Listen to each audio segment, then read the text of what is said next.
let's go here because the big story is still the Nets. And we talked about the draft for those that don't know. Paolo Banchero first to the Orlando Magic. Bit of a surprise. They went with the safe pick. We'll see how it works out. Chet Holmgren, the unicorn, a guy that, unlike pretty much anything we've seen, 7-footer, huge, long wingspan, handle, three-point shot, blocks shots tremendously, tough mentally, but slim and skinny physically. So we'll see how he holds up in the NBA. And then Jabari Smith goes third to the Houston Rockets. And like you said, Ryan, he got a chip on his shoulder. He already had a high motor, and defensively you saw that motor. But now it might even go up a notch because he was not happy to fall to number 3. Then, of course, Jaden Ivey, Sacramento Kings pass on him, athletic, ultra-athletic point guard prospect who ends up going to Detroit where he'll team with Cade Cunningham. So we'll see how all this comes together.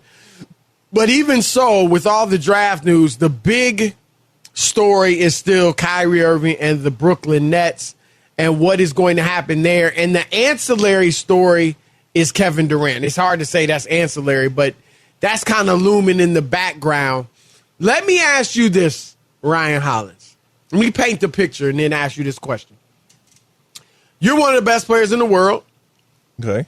You left a team where you could have won more championships, Golden State, Okay. to go prove that you could win it on your own and to play with one of your good friends, one of your best friends in the league.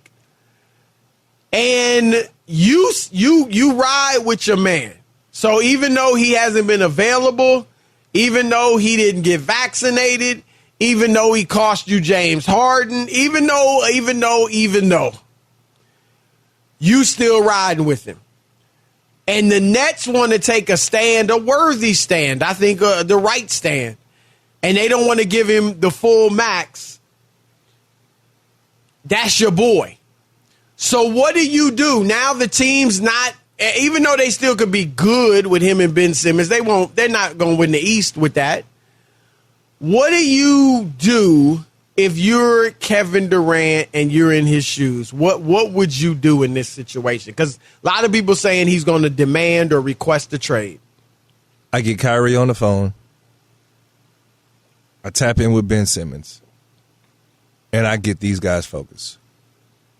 Last year was a mess, guys, but here's the reality. Our culture wasn't intact. Let's build culture. Let's do this thing the right way. Let's get out of our feelings because we got enough as is to compete for a championship. At this moment, the only thing that they can do is get in their own way. They have enough. You forget Joe Harris was also injured. You forget Seth Curry came. Seth Curry's there. Right. Yeah, later on. They have shooting, and if Ben Simmons can just be Ben Simmons. Right? You feel me, Chris? Like, man, I'm not saying Ben Simmons playing all-star level. Shoot a jump shot. You're right. Be Ben Simmons, dog. We might start you at center. You might play some backup 5. Roll over to the position. So right now, you got enough. And in terms of Kevin Durant, KD, we don't want to see KD on the Knicks. Okay. Right? We don't see him bouncing around. You playing KD, I'm going to play Kyrie. Yeah, that's easy for you to say. Okay. You got your full max. I need my money, bruh. And if they going to disrespect me like this, I might just have to jet. Don't worry about the money. You made enough money, man. We want to win. Show your commitment. We're going to make sure. I'm going to make sure you get the extension, but, yo, Kyrie, they tripping. I'm KD. Yo, Kyrie, they tripping, man. Just take take this money now, and we're gonna get you that extension, but just show us that you good. You're gonna sign this 3-year. Don't worry about it, man. Right. This is that's fair. Say to him, look, Kyrie, they gonna guarantee you fully, because I think that's the compromise you come to. Fully guaranteed 3 years. That's what I want. All right, I get it. You're not gonna give me 5. Fully guaranteed 3, and KD look, Kyrie, get that. And re-up after that, after we win this chip, you'll get more money. That's what I would tell him. But if it don't work, if Kyrie's out of there, would you request a trade? Oh, man. That's the tough one because it's KD's show there, and everybody in the league would be asking for his services. Every single team. Right. OKC be like, man, we will unload the clip. You'll get every draft pick we have for this. He ain't trying to go back to OKC. Absolutely not. But it is a situation. If you're Kevin Durant, like those services will be asked for. You bring up an interesting point though. You brought up OKC, which we obviously know he wouldn't want to play there. And I'm not just saying because he was there before and left. I'm saying because obviously they're not in position to win a championship. But the point you make is interesting because that's the problem for KD. They have all the control. You're locked up until 2026. Now, I don't know. Will he go nuclear and not show up for training camp? Pull a Ben Simmons and say, I'm not going to play?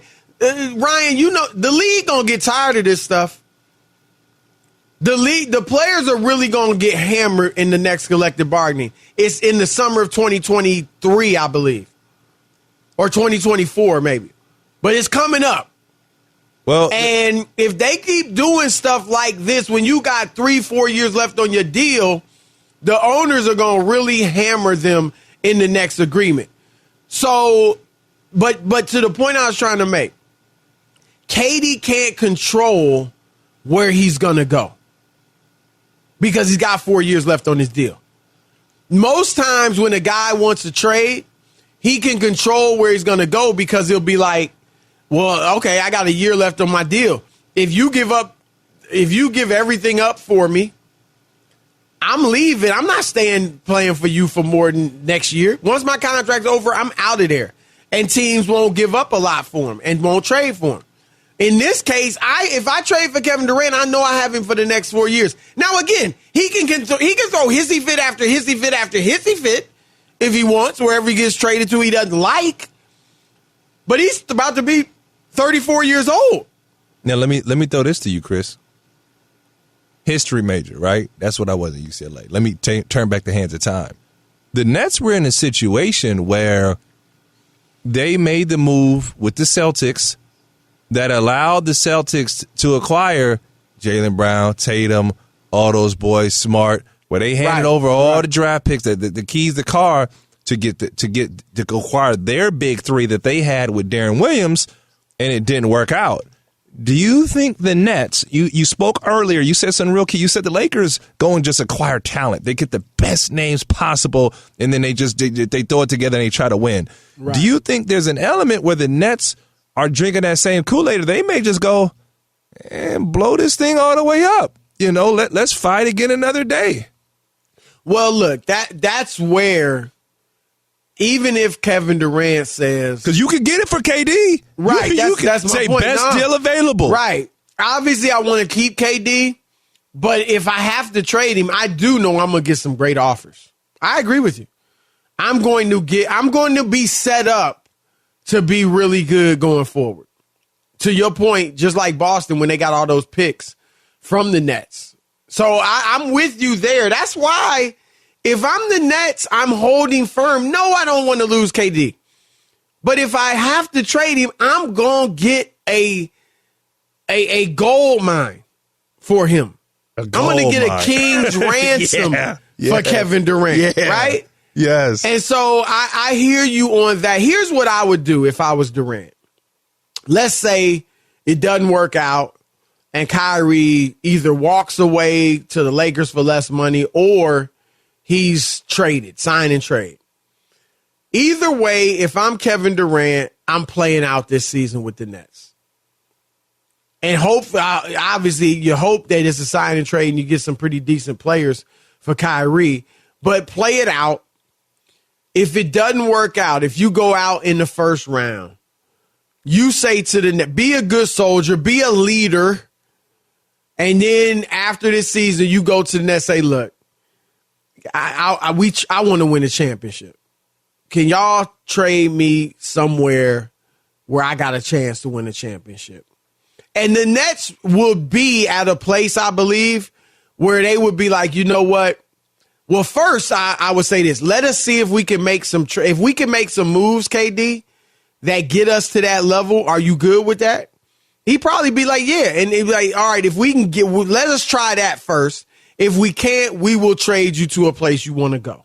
Because they would see the handwriting on the wall as well. That look, yeah, he's 35 years old or about to be. We're not close to winning a title right now. We need to go in a different direction anyway. And that way they're more likely to send you to a great spot. If you demand a trade now, because I think their owner, Josiah, is fed up. I think he's fed up with the foolishness. What makes you say that? Look, he's got all this mess going on with Kyrie. He's got, and they have nothing to show for it. You got one of the most exciting players in the league in Kyrie. You've got Kevin Durant, one of the best players in the league, and your attendance isn't what it should be. You're not the buzz of New York, and you're not winning. You just got swept. And so I think he's fed up with this. And if KD, on top of everything else they've dealt with, now comes out after I just gave you a huge maximum contract extension, locked you up for 4 years, now you are demanding a trade? Dude, I might send you to Sacramento or back to OKC or something. So I think Kevin Durant would be it would be a better look. Just play out the year, and then after that, you can request your trade if it doesn't work out. That's what I think he should do. But